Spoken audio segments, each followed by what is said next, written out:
my word for it. Check out what some industry professionals said about the Illinois Media School.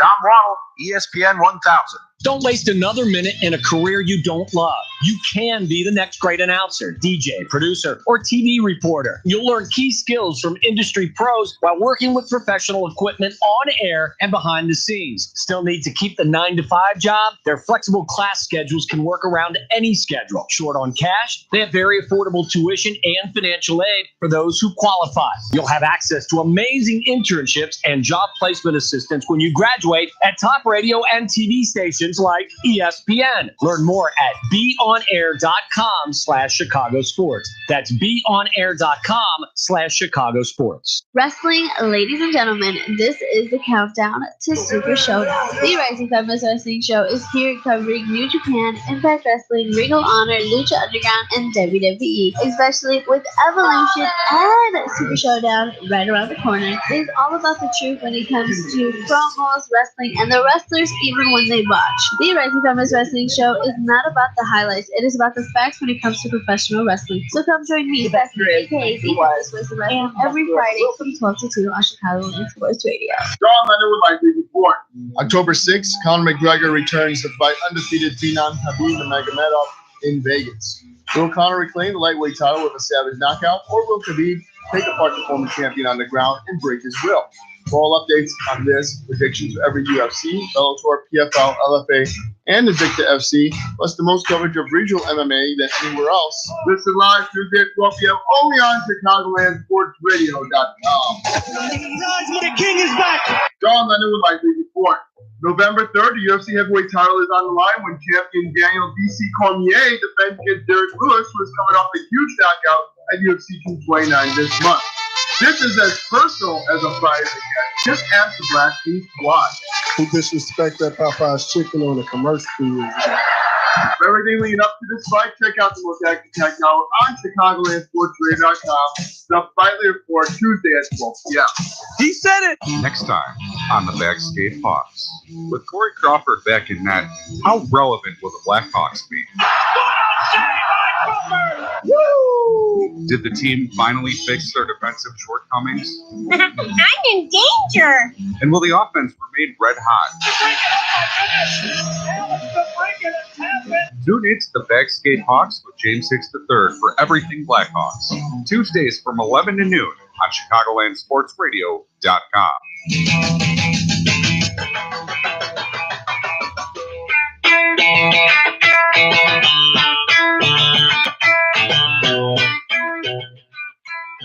Welcome back to the Backstage Hawks. We're finally live on YouTube, by the way. It's nice to see that that's finally working. I just got stuck on the Go Live screen there for a while. So, it's time to get into some defensive talk here. Give you my overall thoughts on the defense. And we're talking goaltending too. Was Anton Forsberg placed on waivers too soon? Tell you about that and much more here right now. All right, so my overall thoughts on the defense. Whew. I think we might need longer than 10 minutes for that. But I got to tell you, Eric Gustafsson is amazing. Last year compared to this year, I think he has made tremendous strides. I think he's picked up a lot in this game, actually. And when you consider he's not afraid, I guess, to get into the play, he's one of those guys I feel like that has the potential, you know, in the future to maybe be a top 2 defenseman. Again, that's going to depend on when Keith and Seabrook decide to retire and if he's still good by that time. Speaking of Duncan Keith, I got rocking the Keith jersey today. You have to. This jersey's very lucky, by the way. But Duncan Keith is awesome. You know, I see him, you know, cutting across, making good plays. You know, it's one of those things. He's always been, I guess, that consistent guy who can eat up minutes during a game. And when you consider the Blackhawks defense generally struggles, he's the guy that Quenneville will turn to in situations like this. Now, shout out to Nikos Michaels. We were at the game, what was it, last Thursday versus Arizona.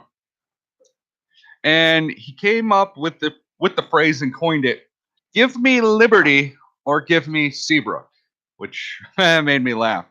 Brent Seabrook. All right. Please note I'm not going to trash really any guys on this team. I think some of them are just struggling a little bit more.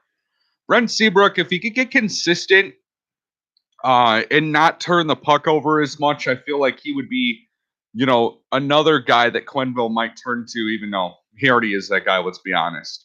But I love Brent Seabrook. I growing up and watching this team on the road games, obviously, because the Blackhawks weren't on TV yet. Comes into the league, plays in his 1009th game. That's the most of all Blackhawks defensemen all time. I can appreciate the loyalty when it comes to staying with the team your entire career. Now, granted, he's signed for 6 more years. You can read into that as much as you want.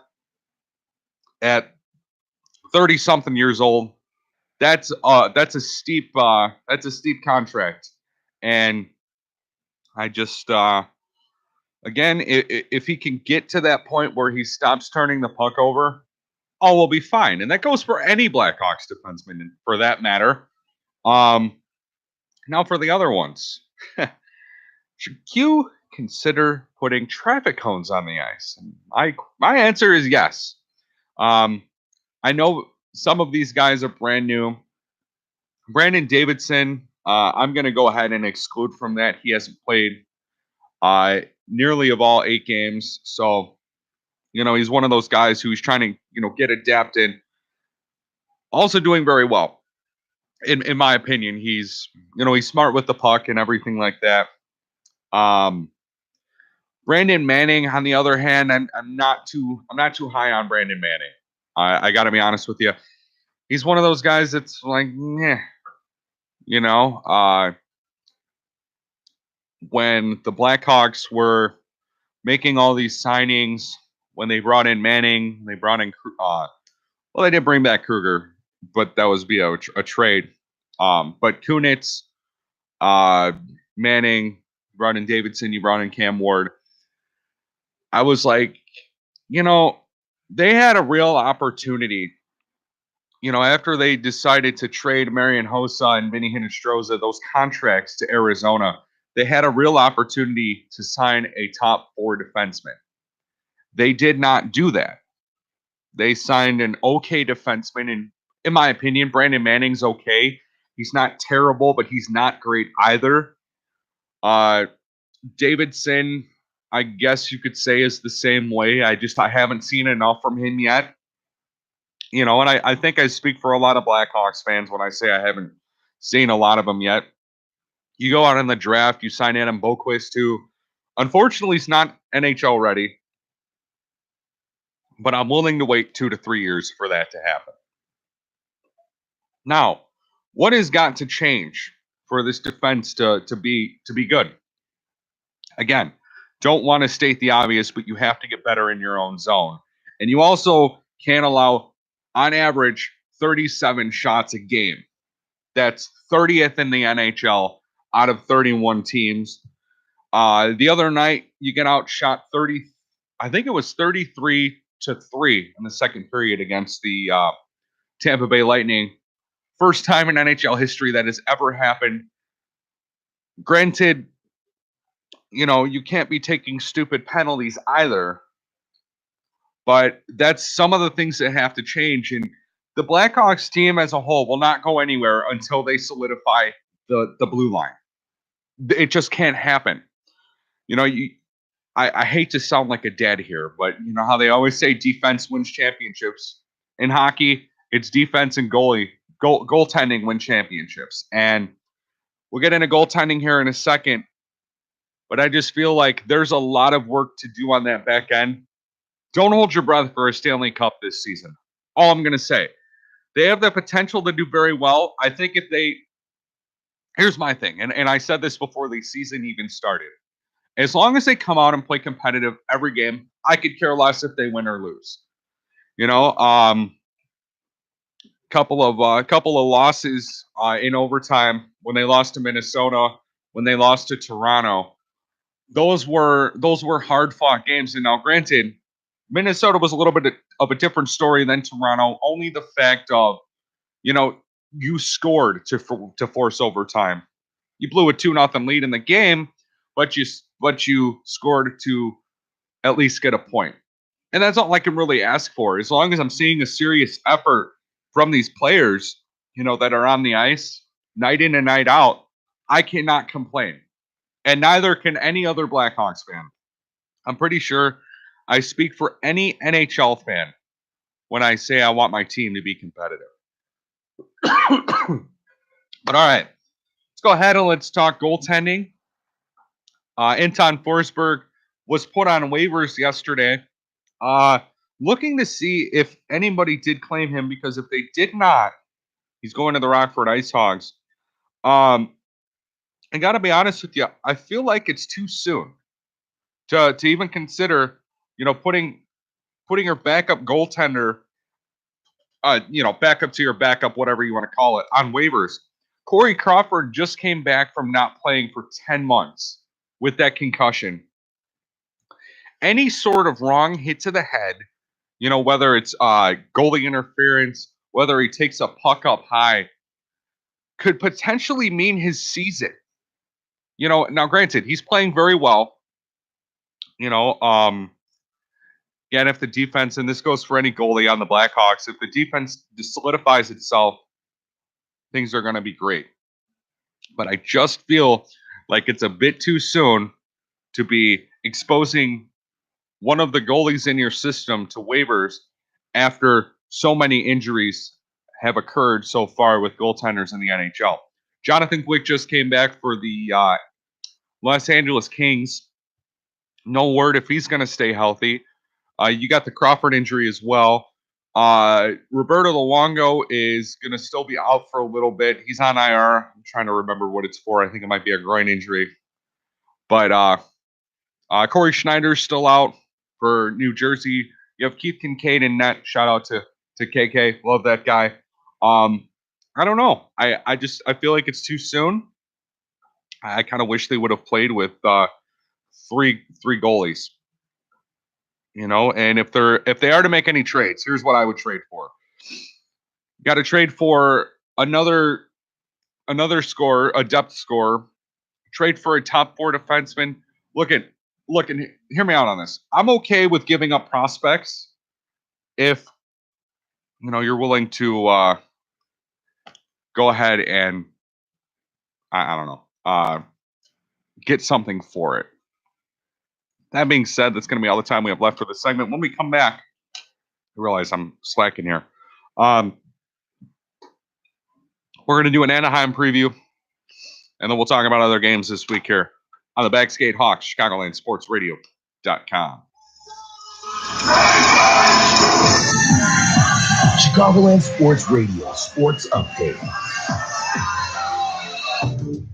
At 11:30, I'm James Six III with your ChicagolandSportsRadio.com update brought to you by the Illinois Media School. For more information on careers and broadcasting, go to BeyondAir.com. The Blackhawks open up a 3-game homestand tonight against the Anaheim Ducks. Corey Crawford will likely be in net against John Gibson. Puck drop is at 7:30. Blackhawks defenseman Gustav Forsling is back to health and has been sent to the AHL Rockford Ice Hogs. Forsling missed all of training camp recovering from off-season wrist surgery. He will likely be called up once he gets his conditioning back. Anton Forsberg was placed on waivers yesterday. The 25-year-old netminder was placed on waivers by the Blackhawks after Corey Crawford returned. Remains to be seen if he will indeed clear waivers, with so many NHL teams needing a netminder. But if no one claims him, he will report to the Rockford Ice Hogs. And other scores from last night include the Colorado Avalanche over the Philadelphia Flyers 4-1. Excuse me. Carolina beat Detroit 3-1. Winnipeg needed OT to beat St. Louis 5-4. And the defending Stanley Cup champion Washington Capitals took down the Vancouver Canucks 5-2. So update is also brought to you by the Illinois Media School. For more information on careers and broadcasting, go to beonair.com.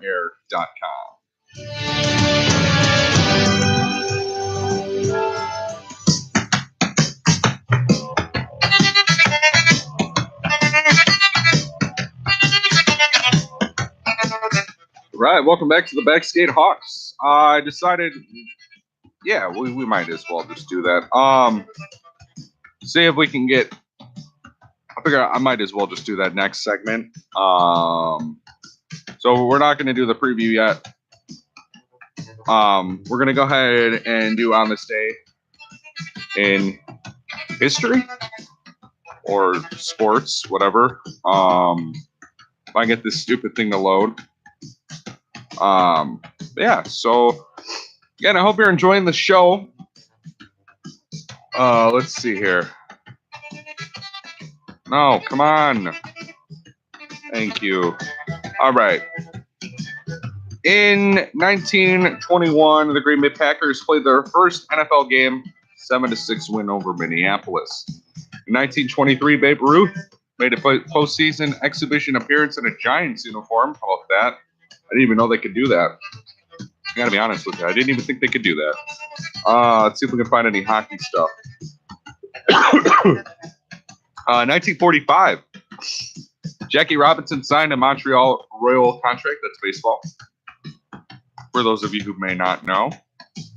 1964, future undisputed world heavyweight boxing champion Joe Frazier dominates German Hans Huber for an easy points win and an Olympic heavyweight gold medal in Tokyo. How about that? 1974, Cubs trade Billy Williams to the A's for Manny Trio, Knowles and Locker. Not sure who those are, but whatever.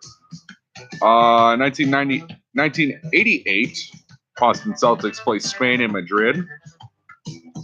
Sounds like the movie Mystery Alaska. In 1997, Les Alexander, owner of the Houston Rockets, buys the NHL's Edmonton Oilers. About that, in 2008, Joe Sakic scored his final career goal, number 625, against the Edmonton Oilers. Great guy. And then in 2013, the Boston Red Sox defeated the St. Louis Cardinals in Game 1 of the MLB 2013 World Series. All right, that's going to be all the time we have for On This Day in Sports, but when we come back, doing a preview of Anaheim tonight, talk about any other stuff that's going on with the Hawks, and then we'll do take your pick with the NHL. All right. We will be right back here on the Backskate Hawks, Chicagoland Sports Radio.com.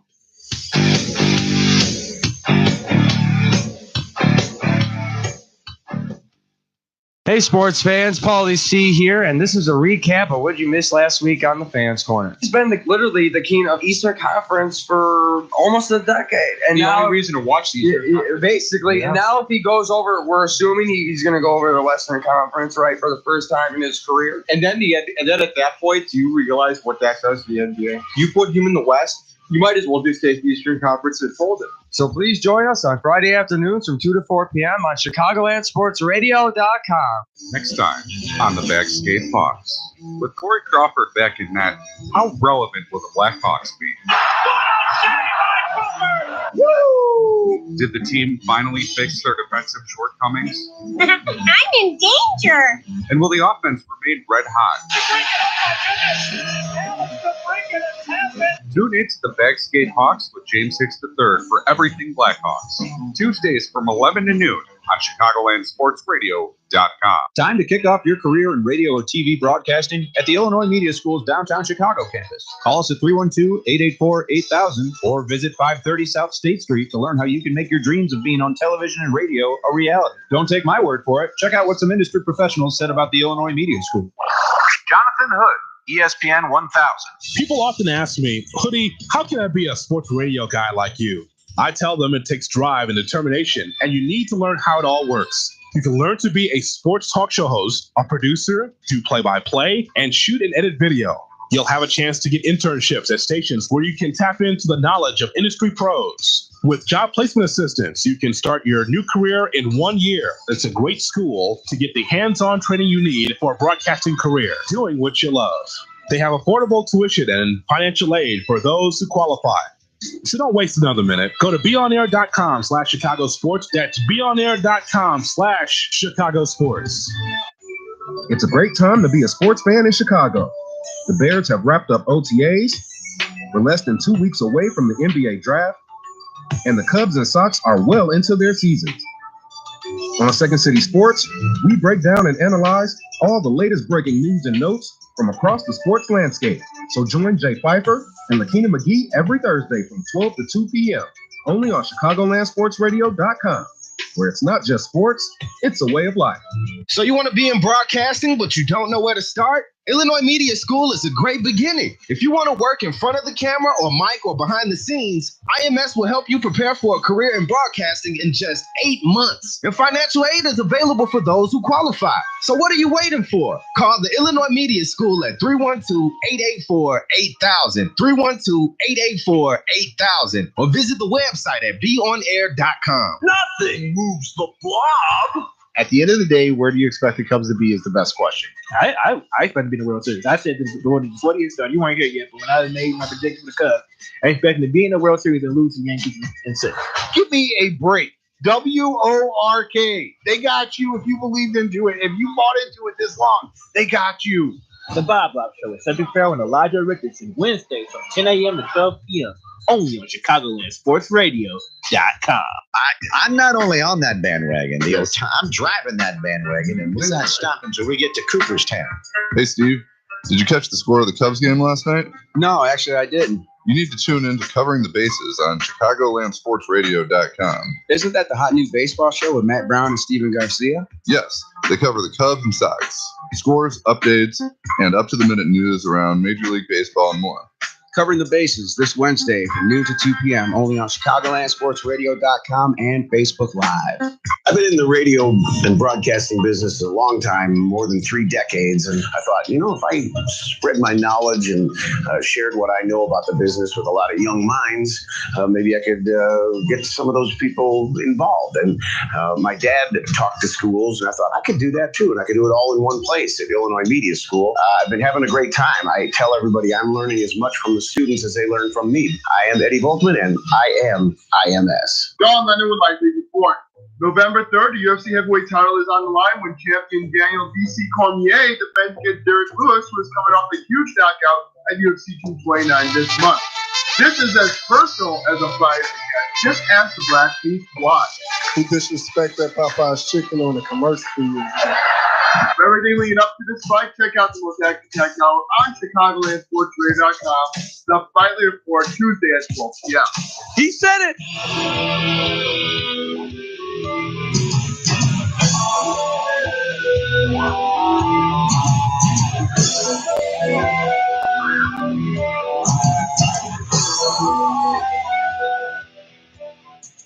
Welcome back to the Backskate Hawks here on ChicagolandSportsRadio.com. We are on YouTube as well at the Backskate. Go give us a subscribe, and then make sure to check out this week's show coming up on Saturday. I think we'll talk to Nikos about that.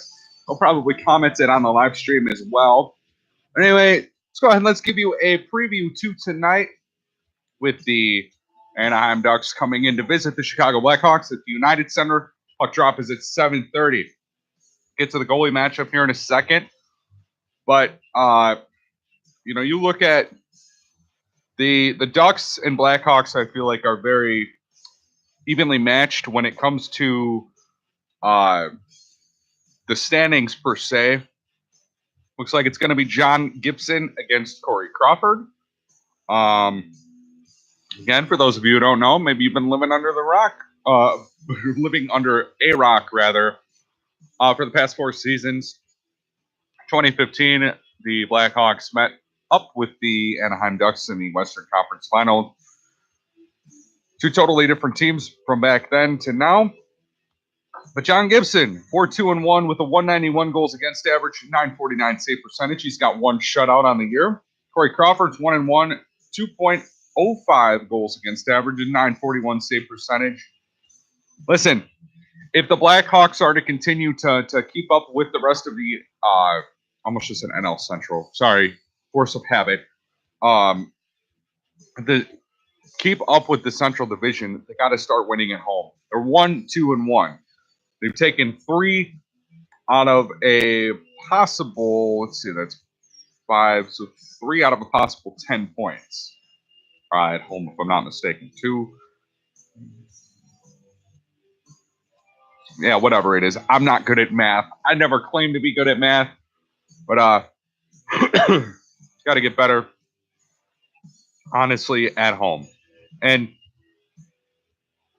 I won't be there tonight. I've been told that I'm a curse, so helps to not have money either to go to games either. But so that's the goalie matchup. Now let's go ahead and let's get a look at the injury list. You got, I think it's Jakob Silverberg, whatever, is on IR with a broken finger.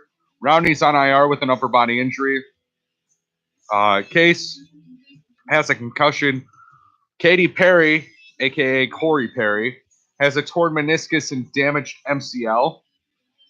And that's about Patrick Eaves is on IR with a shoulder injury. For the Blackhawks, Connor Murphy is on IR with a back injury still.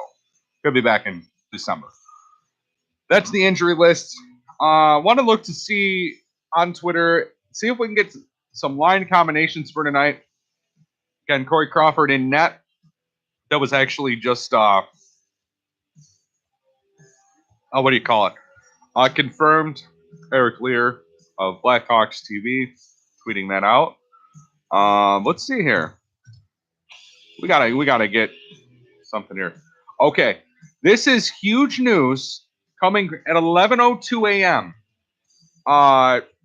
Forsberg has cleared waivers. He will be on his way to the Rockford Ice Hogs, and that's, I guess you could say, good news for the Blackhawks. Again, I'm not sure. I'm not sure anybody was really gonna pick him up, anyways. But you know, it's just the thought of that in your head. Here's a little funny. If you want to laugh this morning, you need a laugh. John Dietz of the Daily Herald asked Joe Quenneville if he bought a Mega Millions ticket for the $1.6 billion lottery. I think we did. The coaches. Hey, Mega Millions, $1.6 million tonight as well. So make sure you buy your lottery tickets. I know it's something, but oh dear Lord, oh Lord. You know, there are some moves that the Blackhawks make that I really just don't understand. So, here's what's going on with this. Some interesting morning skate lines for the for the Blackhawks.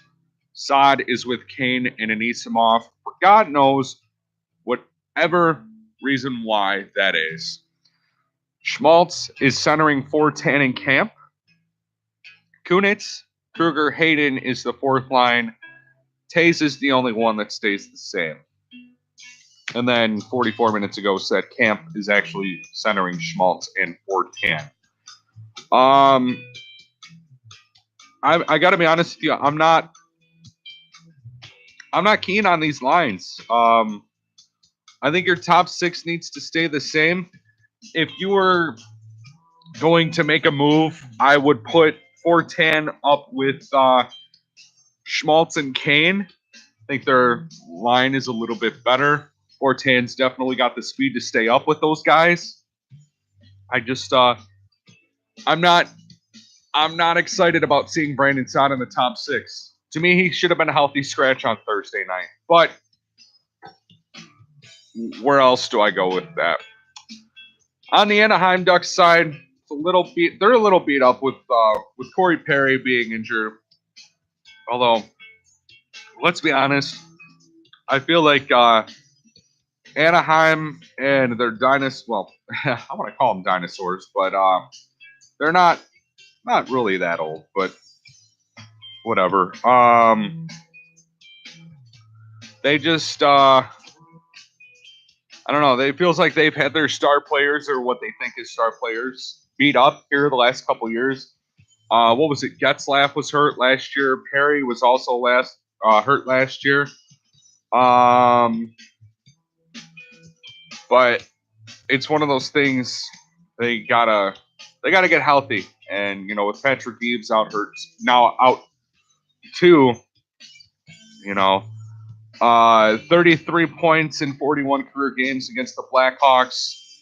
Ryan Getzlaf has 8 goals and 25 assists. Paces the Ducks in scoring against the Blackhawks.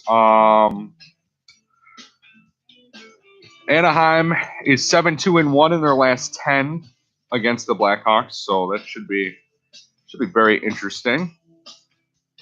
Yeah, we'll have to see what happens in Chicago tonight because again, it remains to be seen. I'm not even gonna try and speculate even more than I already have. We're gonna go ahead and we're gonna do take your pick. We're gonna look at some hockey games tonight and for the rest of the week, and see what the betting lines. Well, not the betting lines, but you know what I mean. We're gonna see what sort of games are looking like. We'll start off Florida Panthers and the New York Rangers. Going to look at the score and see if we can get some goalie matchups or expected goalie matchups as well. Just got to look at that for 1 second here because it's always interesting. So, Florida Panthers, New York Rangers. Looks like it's going to be Hutchinson and Georgiev. And I don't know how to say that, so whatever. Got to be honest with you, Florida just doesn't have it so far this year. Florida is 1-2-3. The Rangers are 2-5. Not that that's any better. I feel like the Rangers are going to pull this one out tonight. So there's that. All right, we got Calgary and Montreal. Going to be Rittich versus Carey Price. That's actually going to be a good matchup. 5-3 and 4-1. My money says take Calgary because of Johnny Hockey and the game that he's been playing as of late. Very good, and I'm gonna be really excited to see just how that one turns out tonight. So we're gonna take Calgary. Nashville is at home to play San Jose. It's gonna be UC Saros and Martin Jones. UC Saros is a perfect 4-0. Obviously, with Pecorine being on IR, makes things a little bit harder. Nashville seems to be coping very well. We're going to take the Purds to beat San Jose. Speaking of San Jose, I'm not sure if anybody saw the video yesterday. Well, at least I saw it yesterday, rather. I think it was on NHL on NBC Sports. It was the stupid Baby Shark goal song, and oh my god, that song drives me insane, but it's still funny regardless. All the players, Joe Thornton was like, as your alternate captain, I declare that you will not score any more goals or something like that. And then you just see Tomas Hertl just score, and Thomas, no! Made me laugh. All right, Stars are at home against the LA Kings, and let's see who we got in net. It's going to be Quick and Bishop. Listen, LA had that behind closed doors meeting for 20 minutes. I know Dallas is the better team here, not really by much. I'm going to go with LA tonight. I feel like that they're an angry hockey team, and I feel like they will go ahead and get it done, so to speak. So give me Los Angeles. Arizona's in Columbus. Seth Jones is making his debut. It's going to be Antti Raanta versus Sergei Bobrovsky. Listen, if Antti Raanta plays like he did against the Blackhawks, Arizona's going to win this game. They don't get a lot of scoring. Of course, I find that hilarious now after the fact that, going into that game on Thursday, you somehow score half a goal on average a game, and then you come out and put 4 against mine. Kind of irks me to death, but it is what it is. Give me Arizona. They're playing better hockey. I like them. I like the way they look now. If they could just get certain guys going on the offensive side, Nick Jalmerson will block every shot, so they'll be fine. All right, Boston is in Ottawa. It's Tuukka Rask versus Craig Anderson.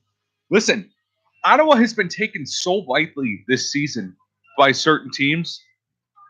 Give me Ottawa, and that is going to be crazy to me. Give me Ottawa. And the Blackhawks are at home against Anaheim. It's Crawford against Gibson, not Bishop. Gibson. I think the Blackhawks are going to be a little bit come out a little bit harder against Anaheim, hopefully, than they did on Sunday. I'm going to take the Blackhawks. I think that Corey Crawford posted another good game, stat-wise. Hopefully the defense doesn't hang him out to dry on every play. So give me the Blackhawks. And then in the last game of the night, Pittsburgh and Edmonton. Matt Murray, Cam Talbot. Send Matt Murray, his goals against average very high at 3.65. However, Edmonton, Pittsburgh. I believe this Pittsburgh team actually did just lose to Montreal. If I'm not mistaken, I could be. So don't quote me on that.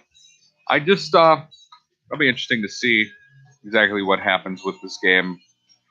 But I'm going to go with Pittsburgh, and we'll see exactly what happens with that. But anyway, I only got a minute left here. Again, I hope you liked this show today. We're going to be talking Blackhawks pretty much every week for the foreseeable future. It's not going to be like the flavor of the week type thing. We talk hockey. Recapping a little bit of today. Power play is still atrocious. They got to get a better cycle game going. They got to get better entries. They can't allow teams to dictate the terms of their power play. I feel like they should have given up at least 10 shorthanded goals by now. We talked a little bit about the Brandon Saad, Artemi Panarin trade, and how Bowman thinks that it's too soon. I take issue with that. You're paying a guy $6 million a year. You need a lot more production out of that. And granted, hit a bunch of goalposts, but it is what it is. All right. Stay tuned as the Fight Night Report with Sean Lennon is coming up next here. We'll be back next week. Again, if you like this video, you can go ahead and subscribe on our YouTube channel. It's at the Bagskate. I think it is anyways. But anyways, that's going to be all the time we have for today. Hope you enjoy the show. Have a great day, everybody.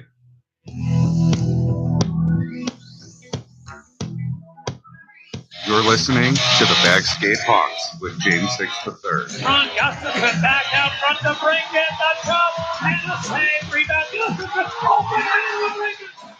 What a pass. Eric Gustafson to bring it to Tempest. Halfway. Front center ice to win